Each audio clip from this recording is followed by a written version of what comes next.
It's Thursday. I took a few days off, not enough, in all honesty, but I needed a break, and so I wasn't here. I was here on Monday, but I wasn't here on Tuesday and Wednesday. I did come in last night and help with the youth, but other than that, I did some things that I needed to take care of at home, and I'm thankful that I have the opportunity to do that on some days. Today I want to talk to you. I didn't know what I was going to talk about, and I just was in my Bible just searching and trying to figure out what I wanted to talk about. In 2 Corinthians chapter 1, starting at verse 3. In my study Bible, it says, God offers comfort all. All praise to the God and Father of our Lord Jesus Christ. He is the source of every mercy and the God who comforts us. He comforts us in all of our troubles so that we can comfort others. That's kind of what I want to talk about. He comforts us. He gives us strength. He walks us through hard days. He walks us through things. So we in turn, when that person that's on the ledge, just like we were, we can help that person and we can give them comfort. When others are troubled, we will be able to give them the same comfort God has given us. You can be sure that the more we suffer for Christ, the more God will shower us with his comfort through Christ. So when we are weighed down with the troubles, it is for your benefit and salvation. For when God comforts us, it is so that we, in turn, can be encouragement to you. Then you can patiently endure the same things we suffer. We are confident that as you share in suffering, you will also share in God's comfort. So a lot of times, on those days where we don't think that we're going to survive, we're just not. There's no way. We just don't see a survival point in that day. And we are struggling. We're driving the struggle bus. We're the pilot of the struggle plane, whatever you want to call it. We're struggling. If we will lean into the Lord, he will give us the comfort, and a lot of times he will send somebody just at that right moment, that moment that you need talked down off the ledge, that moment that you need someone to say, it's going to be okay, that moment you need someone to say, hey, let's just take a break, let's walk around outside for 10 minutes, and let's come back in and let's look at it in a different light. The Lord will do that. When we know that he is our strength and he is our source, he will provide all the things that we have need of. In my study Bible, it says, many think that when God comforts us, our troubles should go away. That's not why he's comforting us. He's not comforting us to go shoo away trouble. We're going to have many troubles. In this life, we have many troubles. But take heed, he has overcome the world. So we know that he's overcome. We know that he's there with us. Even in that, there are a lot of times we can't see past our problem. We can't see past our trouble. We get overwhelmed with life. We get overwhelmed with things. And we can't see that he's just standing there with his hand out saying, are you going to take my hand yet? Are you done yet? Are you done doing this on your own yet? Take my hand. Let me walk you through this. Let me comfort you. Come here and crawl up in my lap, and let's talk about this. But if that were always so, people would turn to God only out of a desire to be relieved of pain and not out of love for him. We must understand that being comforted can also mean receiving strength, encouragement, and hope to deal with our troubles. The more we suffer, the more comfort God gives. If you're feeling overwhelmed, allow God to comfort you. Remember that every trial you endure will help you comfort other people who are suffering similar troubles. Allow God to comfort us.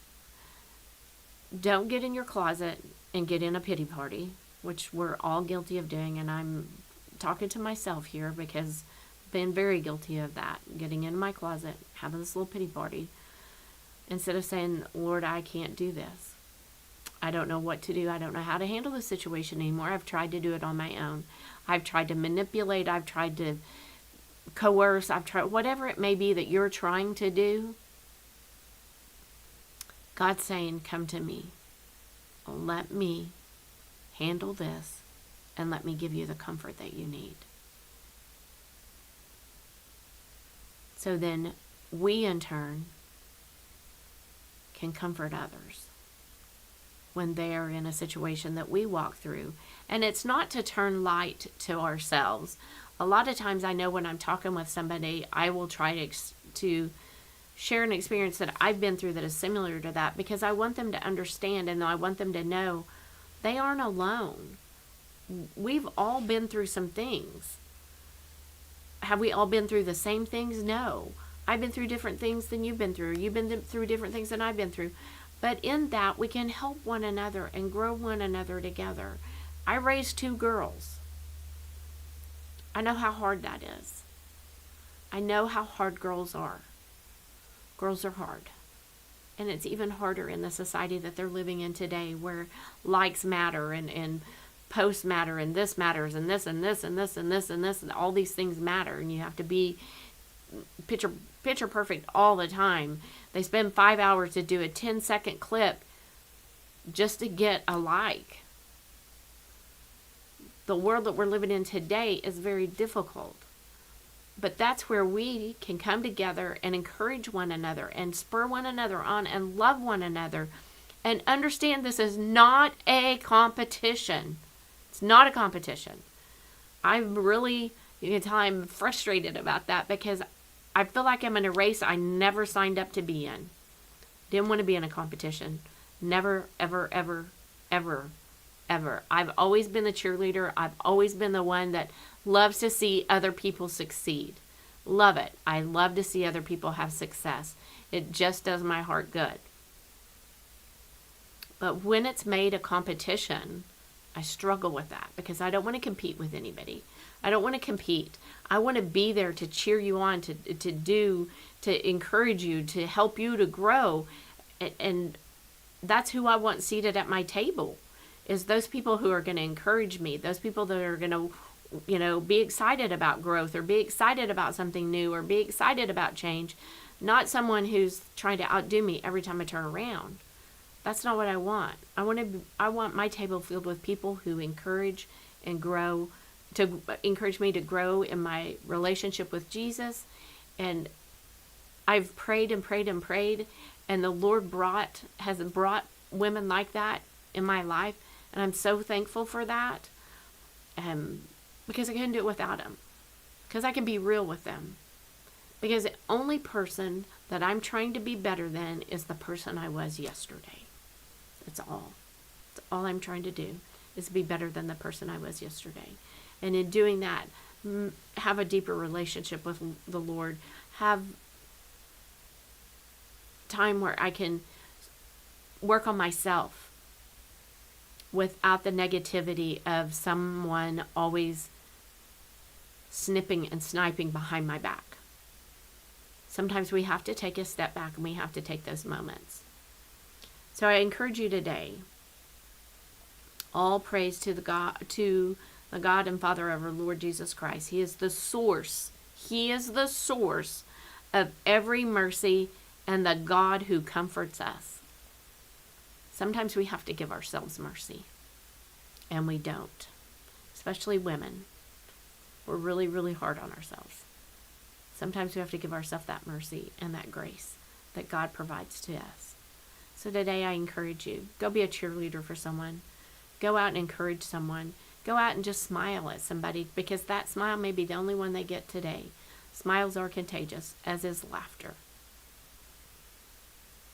I pray that you will seek a deeper relationship with the Lord. Allow Him to give you comfort, so you can in turn comfort those who may be in need in your life. Thank you all for joining me today. I pray everybody's having a great day. The weather has kind of cooled off. My bones can kind of tell that. It's hard for me to go from summer to winter or summer to fall. I struggle in that with fibromyalgia. I struggle with that. But I also know that I have a God who sees that, and He gets me through that, and He gives me the strength that I need. So we had great great group of youth last night. We didn't have very many littles, but we had a huge group of youth last night. Still trying to figure out some of the girls. They're a little difficult. Some of these kids have had a hard walk. So I'm enjoying it. I enjoy getting to talk to the kids when they're eating or whatever it may be. They're a lot of fun as I check them in, check on them how their day's going. You know, the little kids, they're usually like, oh, it was awful, our teacher was mean or whatever. But that's when we get to laugh and say, you got a long ways to go. They were probably mean because you weren't listening. Well, that might have been it. But they're a lot of fun. So I encourage you to send your youth. They are learning a lot. They are being blessed. And last night the girls had Andrea do a craft with them. I love when Andrea comes. She is so talented, and I pray the girls enjoy that as well, because she does pour her heart into that. So this week, Saturday is the concealed carry class. If you did not sign up, there's still room. You're more than welcome to come. It starts at 8 a.m. They'll just have to get your name down on a piece of paper to be able to give you your certificate.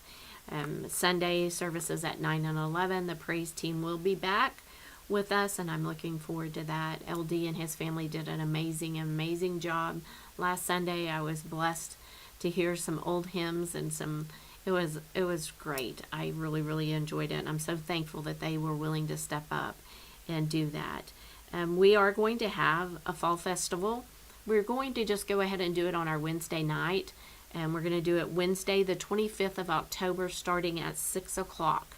And we'll have a hayride, we'll have games, weather permitting. If it's like storming like it was last night, we will not have a hayride. But weather permitting, we will have a hayride, we will have games, we will have, they will be candied up when they leave here. And we are asking for donations of candy. And if you have any game that we could use, please get with me, because ours seem to have, I don't know, we cycle through them and then we lose them, or they get broken or whatever. So if you have any games that we could use, you know, like, just any kind of game that would be fun for kids. So we're going to do that on the 25th. We will have hot dogs. We will do all the fun things, and it'll start at 6 o'clock. Buses will run. I'm not sure how that's going to work yet, because it's going to go from 6 to 8.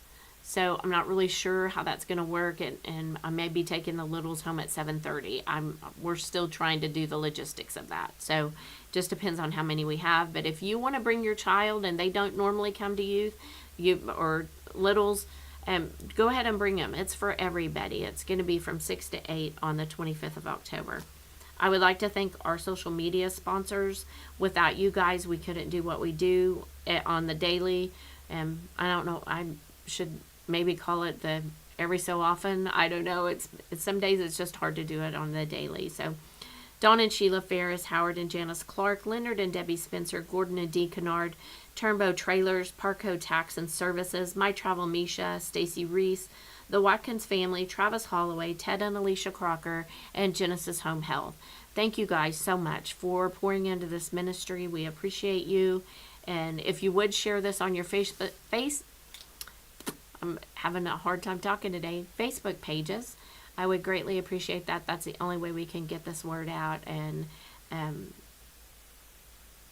we appreciate you guys being here and sharing this time with me. I always say us because Stella's here with me. She's laying down today. Some days she does try to get up here, but I appreciate it. And I thank you guys, and I hope you have a great Thursday. Hopefully I'll see you guys tomorrow. Have a great evening.